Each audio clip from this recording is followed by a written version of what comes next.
It's a good day to brew, baby. What is up, YouTube? It's your boy, Millsy. Back at the Home Tech Commander, ready for another episode of Millsy Brews, the show where I brew my version 1.0 deck list of the commander in front of us on my quest out brew the magic world. As always, that deck list is going to be down in the description for you below, as well as I'd really appreciate it if you could interact with the video, like, comment, subscribe. I'd really appreciate it. Today we are rocking on with brewing whatever the heck we want and keeping it going on our quest out brew the magic world.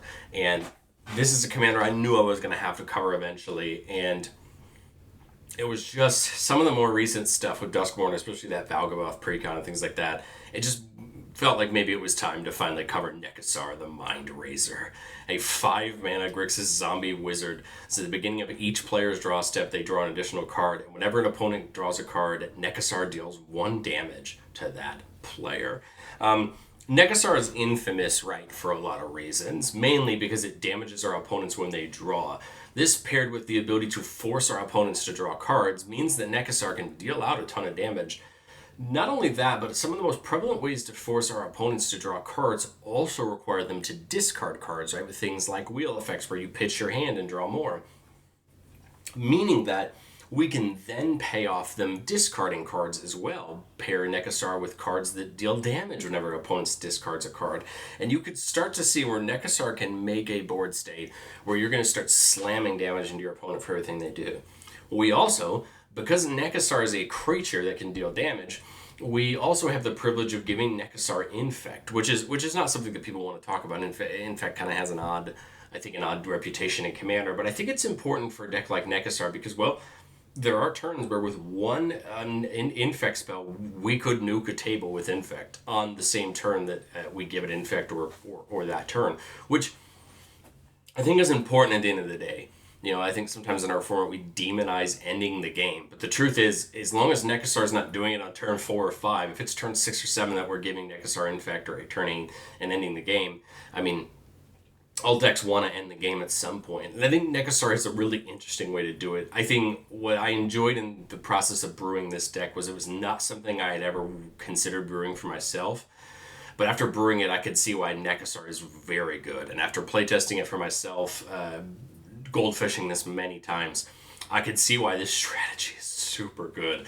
And I can't wait for the next time I see a Nekusar down across from me so that I know what I'm doing in respect to Nekusar sitting there. But let's talk about it. Forced card draw, this is what this deck is all about, and there are so many ways to do it. Magus of the Wheel is a creature that for 1 and a red can tap to force each player to pitch their hand and draw 7 cards. You're now guaranteeing 7 card draw, right, for each player. So that each opponent's drawing 7, so that's 21 damage, right, with Nekusar. But the important thing here is they're also pitching their hand, right, too. So we'll talk about our discard effects later. Whirlpool Warrior, when it comes in, we shuffle our hand into our library and draw that many cards. So this is a nice way to kind of refill our hand, right, when it comes in. And then for a red, we could sack in. Each player shuffles their hand into their library and draws that many cards. So we don't get the discard on Whirlpool Warrior, but we do get the draw, and that's still important. Burning Inquiry, each player draws 3 cards and pitches 3 at random. Again, here we go, draw and discard payoffs, both 1 on each end. Dark Deal forces each player to discard all the cards in their hand and draw that many cards -1. So the bigger our opponent's hand are, the better Dark Deal is for us. Echo of Eons, each player shuffles their hand and graveyard into their library and draws 7 cards. So here you go. Here's a way to get everyone to shuffle back in and redraw that 7, and then we could flash it back to do it again. Molten Psyche, each player shuffles cards from their hand into their library and draws that many cards. But if we have 3 or more artifacts, it also deals damage to each opponent equal to the number of cards that players draw on this turn, which can be an important rider if we can get enough artifacts down to help us end the game. Again, the point at the end of the day is we're getting all these draws to happen so that Nekusar and our other abilities that we're going to talk about can deal damage to our opponent. Peer into the Abyss is going to pick on one player in specific, drawing cards equal to half the number of cards in their library, rounded up, and lose half their life. This is important with Nekusar because you at the start of the game would have 92 cards in your deck, right? So you would ideally need to do this to someone before turn 7 or 8, unless they're drawing a ton of cards, and you can just nuke one person out of the game with Peer into the Abyss, right? They're going to draw 40, 42 cards. Nekusar is going to kill them with the triggers on the stack, and now you've knocked one person out. There's probably better ways to do it for 7 mana, but it's an option, and I think it's relevant. Wheel of Fate, you have to suspend, you can't cast it otherwise, and it's each player pitches their hand and draws 7s. Here's another one of these wheels, and that's why wheels have the name that they have, or these wheel cards that are called wheels. Whispering Madness, each player discards their hand and then draws cards equal to the greatest number of cards a player discarded this way. And Whispering Madness has Cipher, meaning that we can exile the spell when it resolves and encode it on a creature. And whenever that creature deals damage to a player, we get to copy it and cast it again. This is really nice because, well, if Nekusar is an attacking threat, we put it on Nekusar. Otherwise, let's say we have a flyer running around or something like that can easily get in and get damage. We could do this multiple times per turn, right? Cast it, cipher it onto a creature, attack with that creature. And you could see these turns where you're forcing your opponent to maybe potentially draw 14 or 21 cards. I apologize, that slide was my mistake. In a turn, and that's really important with Nekusar because although Nekusar dealing 1 damage with the ability is not commander damage, it's still, 20 damage in a turn could be brutal depending on where you're at in the game. Windfall, everybody just straight up pitches their hand and draws cards equal to the highest number of cards that were discarded. Winds of Change, everybody shuffles their hand into their library and draws that many cards.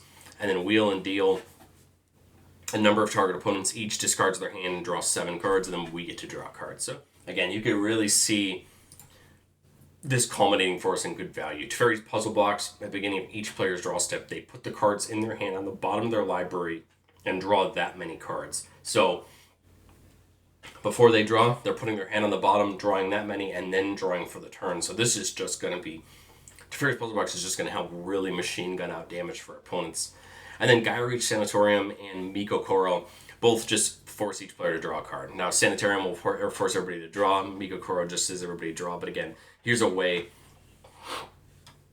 to add 1 or 2 pieces of card draw, when you need it, on a land that still taps for mana. And I think that's important. As far as draw payoffs go, we're not playing a ton of them when we draw. We should, though, with how much we're going to be wheeling the table.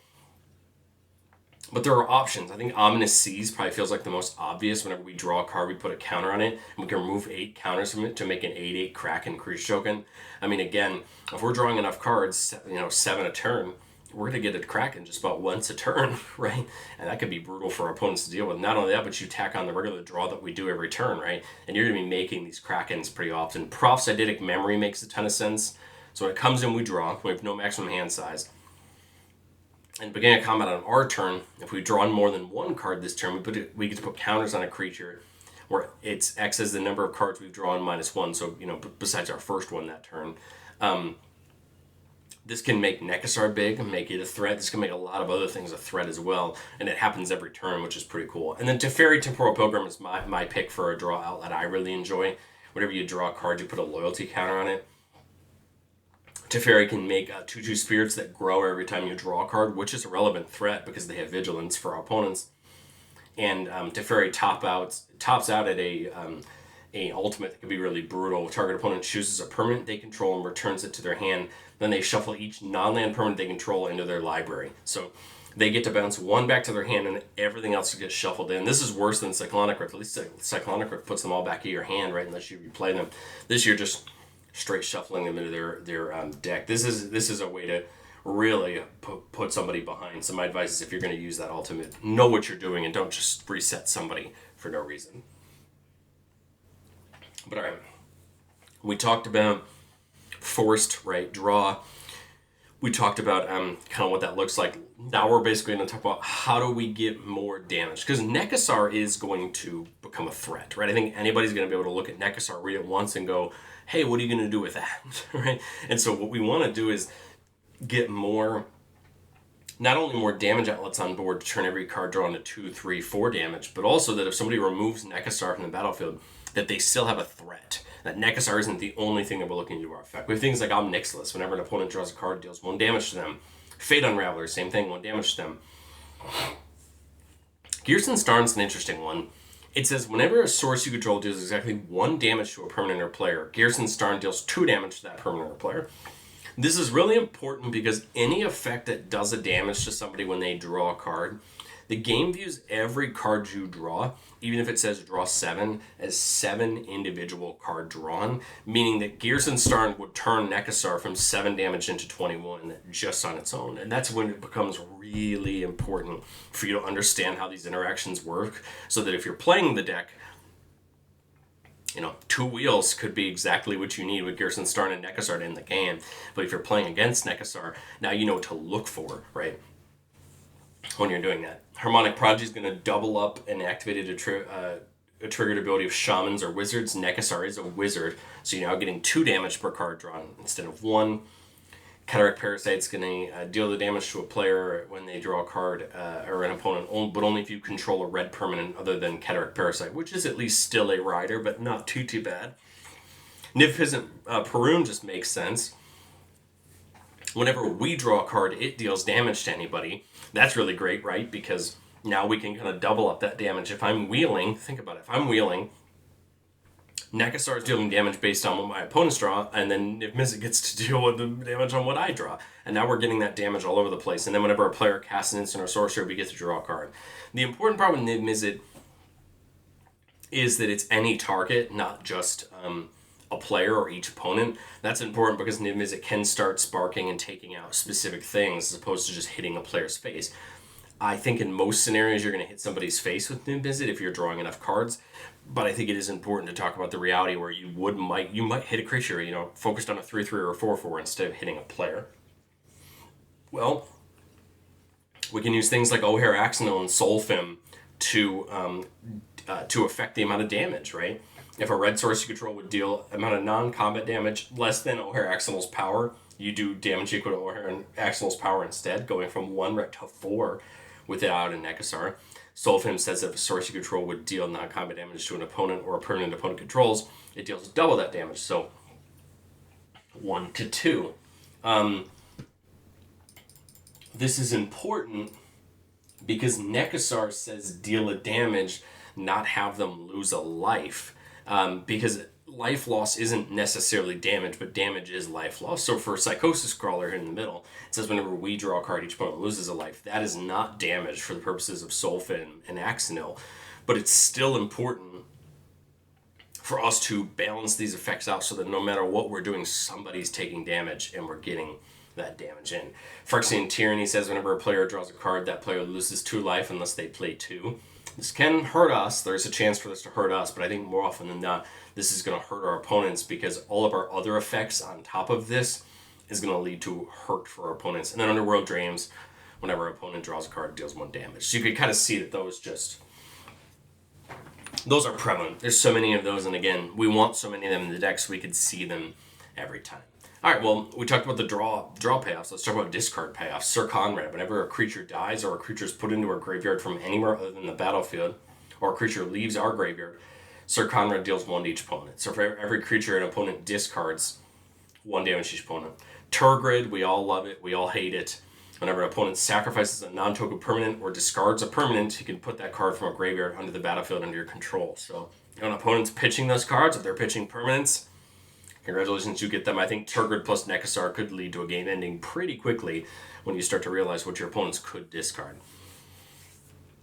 Bloodchief's Ascension says at the beginning of each end step, if an opponent lost 2 or more life this turn, you can put a quest counter on it.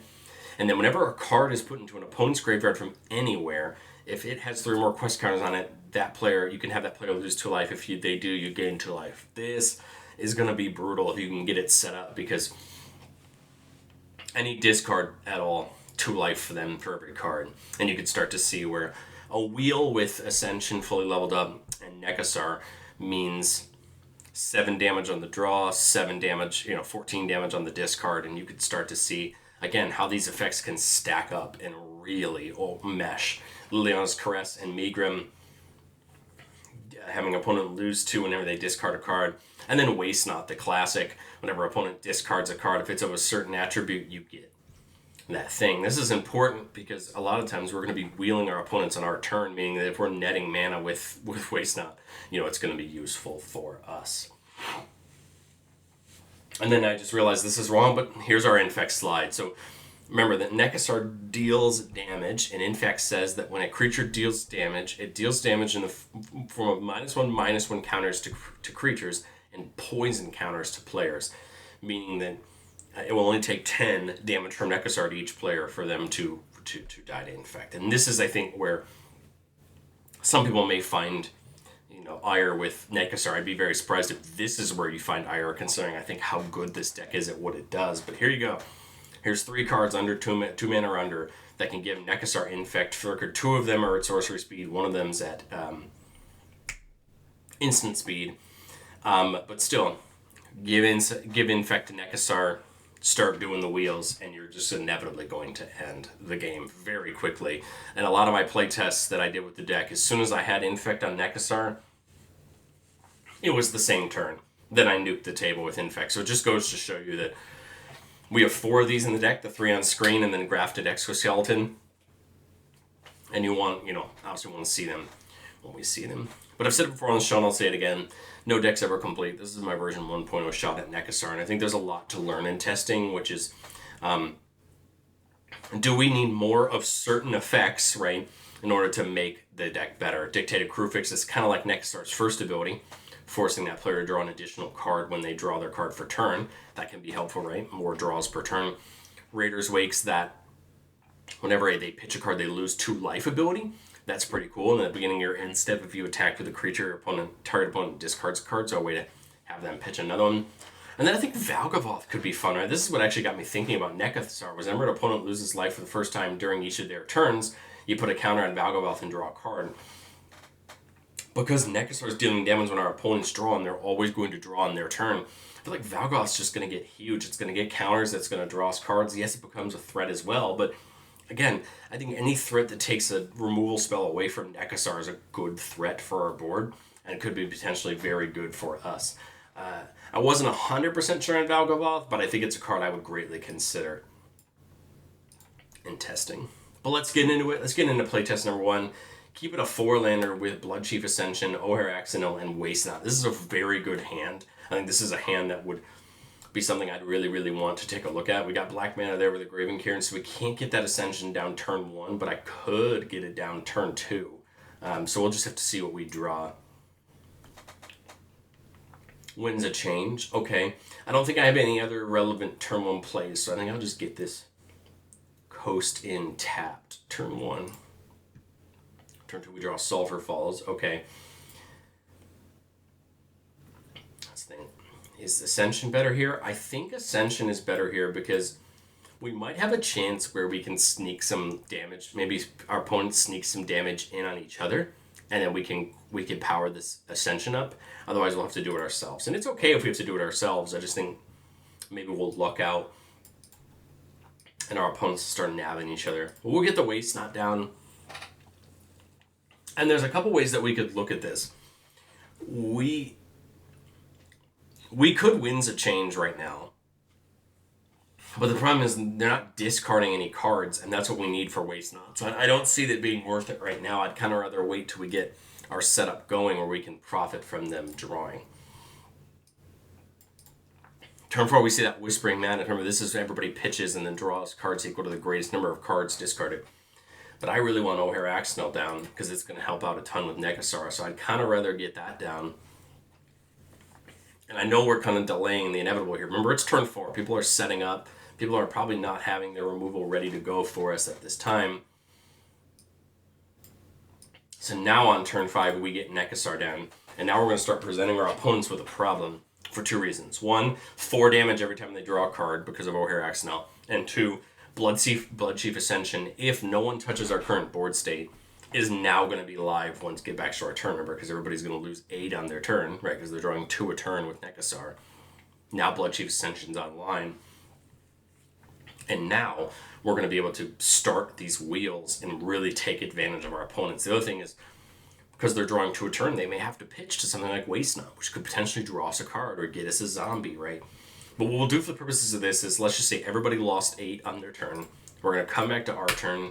This has 3 quest counters on it, meaning that it's good to go. It's online. We're going to draw for turn. We actually draw second. I apologize because of Nekusar. And I think the thing that makes this most sense to me is Whispering Madness. It says each player pitches their hand and then draws equal to the greatest number of cards pitched this way.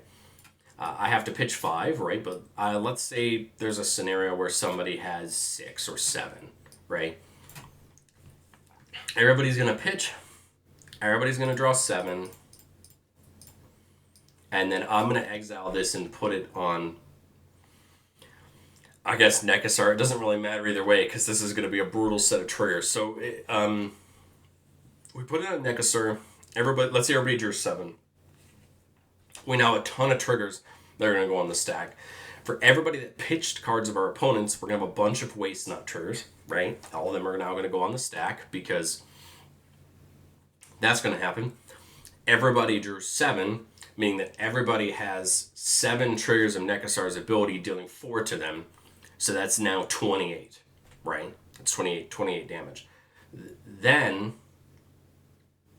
because our opponents pitched cards with Bloodchief Ascension now for all the cards they pitched, they have to lose 2 life. So we dealt 8 on their turn, 28 now off just Nekusar, so we're up to 36. If our opponents pitched any cards for that, this might be now lethal on the table on turn 6. Now, I know there's some Christmas land here. O'Hare Axonal had to survive, Nekusar had to survive, and someone had to let us cast the spell. This just goes to show you what this deck can do if it sets up the right conditions, because now I probably generated 10 black mana off this waste nut, right? People probably pitched land, people probably pitched creatures, people pitched other things. I'm not even done drawing. I bet you waste nut probably draws me 4 or 5 more cards, right? Of everybody pitching. If people pitched 15 cards, you can imagine there's a couple creatures, there's a couple non-creature non-lands, and there's a couple lands, right? So, if that's the case, now I'm drawing more. And yeah, I used most of my mana for the turn. I only had 1 mana left this turn, but I drew lands. I drew a Soul Ring. I drew a Mind Crank. Now I get into combat. Maybe Nekusar helps in some, finish somebody off. But I think this just goes to show you what the deck can put together with a half-decent board state. Let's get into Playtest 2, because I think I kind of proved my proof of concept there.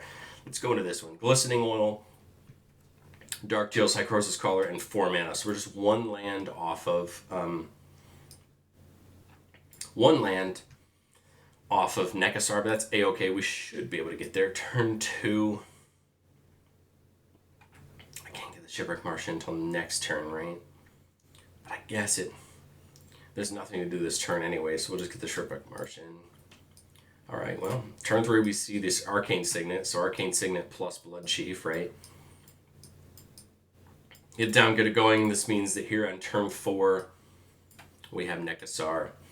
So now we can start spreading some damage. So right now, unless Nekusar gets pulled off the battlefield in this round of turns, Ascension should be at 3, right? Because everybody's going to draw 2 on their upkeeps and lose 2, right? So we're going to come back to our turn with a full Bloodchief Ascension.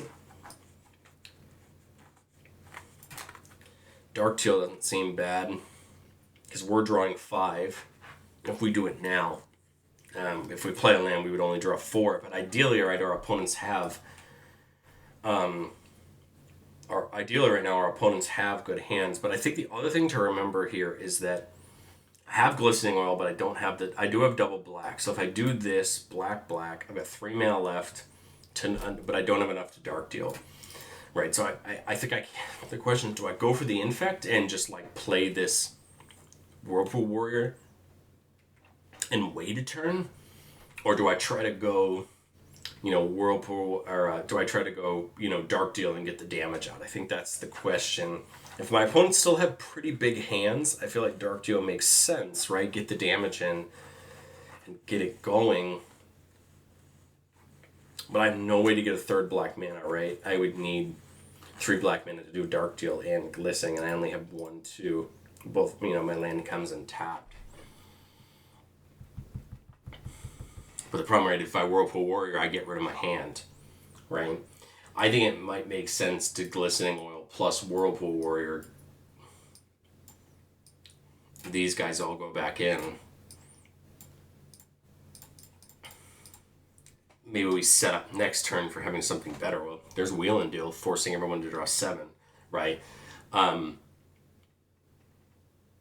Now, right, well, Infect's on board. They know they're in trouble. They know they have to deal with it. And my thought now is they have to draw 2. Sorry, I guess I would have drawn an extra last turn. So we'll say it. I got it here, right? Because it's on my turn. So Nekusar would have drawn me an extra. Oh, that wouldn't have changed. I don't think it would have changed my play. But at any rate, I passed the turn. Nekusar is going to start spreading Infect around. And then, Whirlpool plus Wheel and Deal is an Infect kill on our opponents. I do also have the Tainted Strike in case anyone gets rid of Glistening Oil. So I'll stop there because I think I've proven my point. But again, it's that Nekusar is very dangerous, and I don't think I've done anything special. I'm not playing, I'm not playing big mana rocks. I'm not playing fancy draw spells. I'm not playing extra turns. I'm not playing these brutal things. I'm just playing, pretty run-of-the-mill cards. Some of the wheel cards are expensive, and that's where most of the cost of this deck comes from, is the wheels themselves. But I think it just goes to show you that, Nekusar is strong. I think most people knew Nekusar is strong, but it was nice to kind of see it for myself, brew it for myself, and get some better understanding of, I guess, what Nekusar looks like. But let me know, what do you think of Nekusar down in the comment section below? Have you played it? Have you played against it? Do you love it? Do you hate it? Let's get some vitriol out in the comment section below, and I'll catch you guys next time.